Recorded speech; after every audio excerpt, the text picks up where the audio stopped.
I'm sorry, there seems to be a problem. The microfilms in there have a totally different format. Well, I did tell you to come back tomorrow and talk to my niece. May I call her? She's probably halfway over the Atlantic right now. I doubt she'd have her mobile switched on. Well, do you know why the numbers are different? Well, it all changed in recent years, but it's hard to implement new systems like that. A few items always get left out, and I don't know how to convert the old catalog numbers. Okay, perhaps we can work it out together. What did the numbers in the old system represent? Well, that's easy. The first 2 digits were the catalog section, the next 3 were the number of a specific item, and the last 2 were the year. I see. Now, new catalog numbers contain additional information, and the 2-digit year numbers are now the full 4. So the new catalog numbers would be like 01, 044, 1986? Well, the item number is now a 4-digit code, so in our case, it'd probably be 0044, and the 01 would be 001 for sure. Whew. Guess I knew more than I thought I did. Guess so. Okay, let me look real quick for that microfilm now.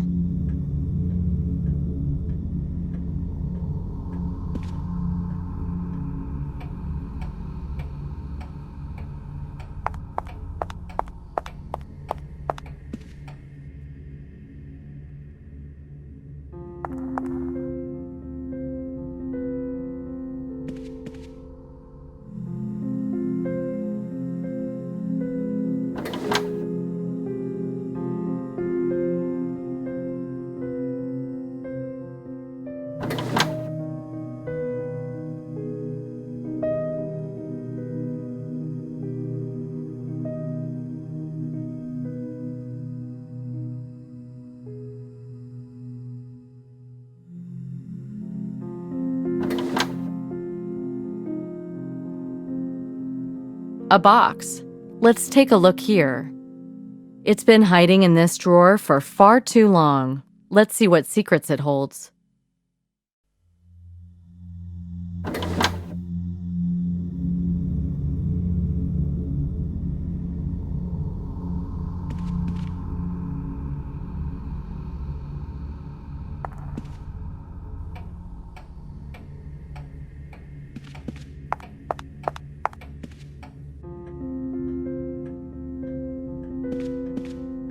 Guess what? I found the microfilm. Oh, you did? Wonderful.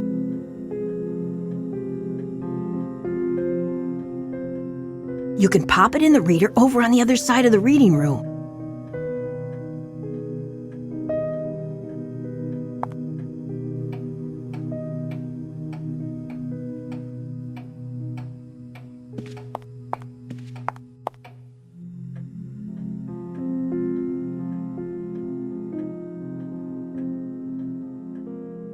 This is a lousy idea.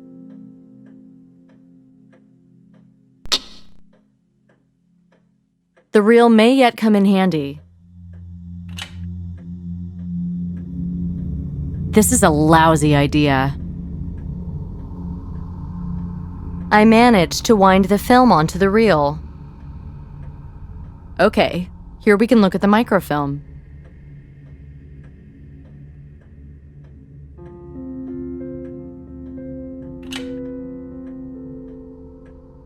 The image is terrible. Ah, no lens. The image is terrible. Ah, no lens.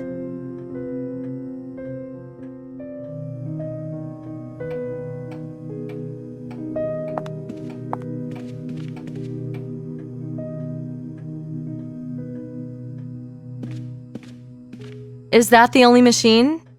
At the moment, yes. The others are being repaired. Is there something wrong with that one? The optics are broken, no focal lens. Oh, well, I really don't know how to help you there. Wait a minute. Isn't that the lens from the microfilm reader? I have no idea what it is, sweetie. But I find it useful sometimes. I found it on the floor, you know. Well, this is the lens from the microfilm reader. If you don't mind, I can fix it. Oh, I don't know about that. How would I read the very small print? Don't you have glasses? Of course. Well, why don't you just use them? I'm sure the students need the microfilm reader too. But I don't know where my glasses are right now. What? You lost them? No, they're around here somewhere. I only need them for reading, you know. Now, where did I put them? Oh, never mind. I was using a clever little piece of glass before. Where did I put that? Yeah. Let me take it over here where I can get a better look at it.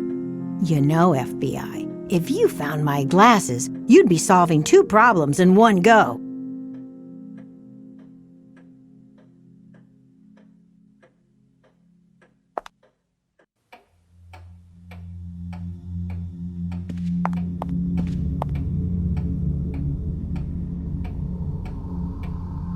I haven't been to an ophthalmologist for a while.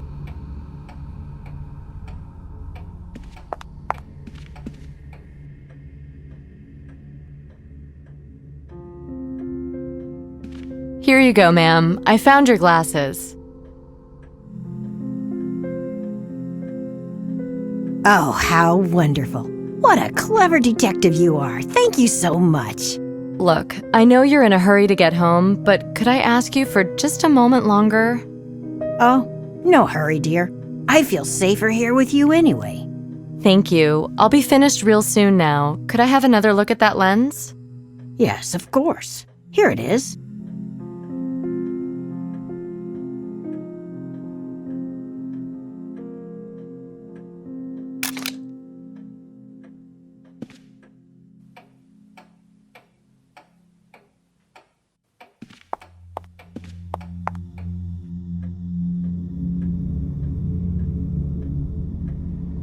What shall I do with it?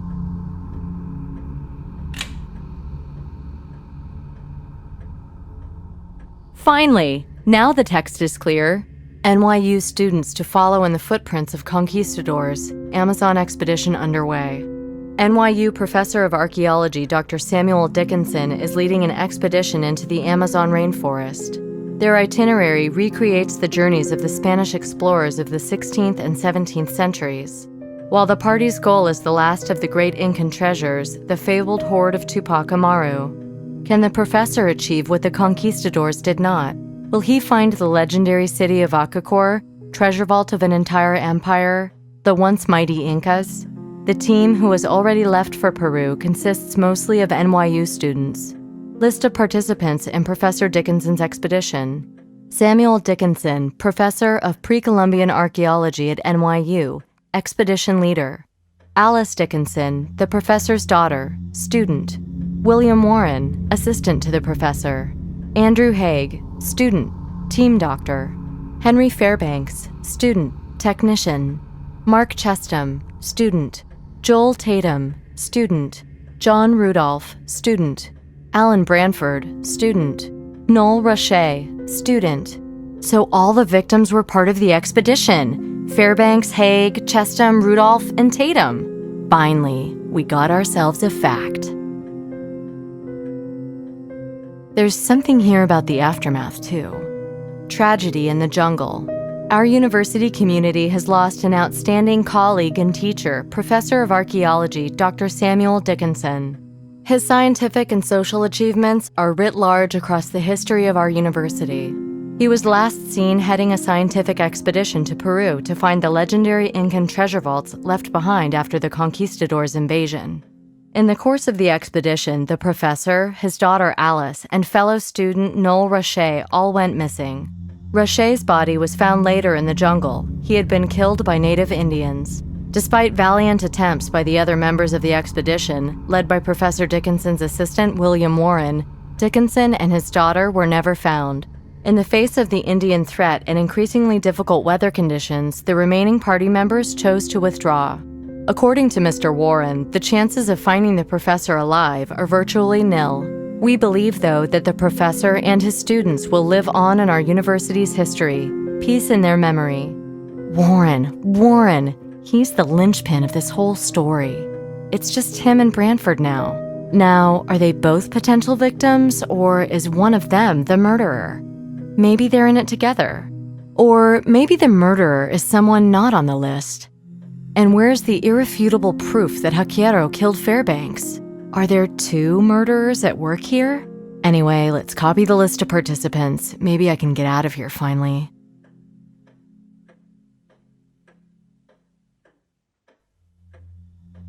Let's see this list again. Only thing this list connects is the victims with each other. Can we really explain the murders as a result of the events of the past? Why didn't Branford or Warren say anything about knowing the victims? That's fishy. What's stopping them from revealing information that could save their lives? Only if one or both of them were directly involved in the killings would it make sense to do so. We'll have to check their alibis again. Anyway, all the clues lead to Warren at the moment. Drugs, Hakiero, expeditions in the jungle. We must start from the expedition. That's where the fuse was lit. The drugs thing is probably incidental. Don't want to get too hung up on that. NYU students. The team list of Samuel, Alice, William, Andrew, Henry, Mark, Joel, John, Alan, Noel. So all the victims finally.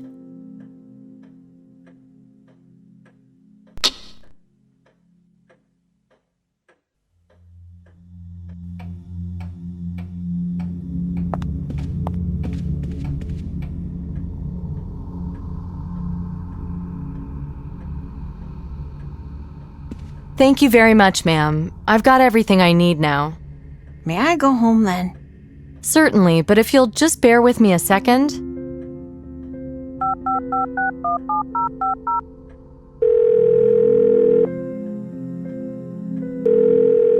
Federal Agent Nicole Bonnet, FBI. I need a patrol car to the library on East 84th. It's for an expert witness in a case I'm investigating. I'll need her driven home safely. Thank you. Okay, ma'am. A policeman will be along in 5 minutes to give you a ride home. Thank you very much for your time. You've been a tremendous help. Not at all. It was quite exciting, actually.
Agent Bonnet. Hear about that knife business again?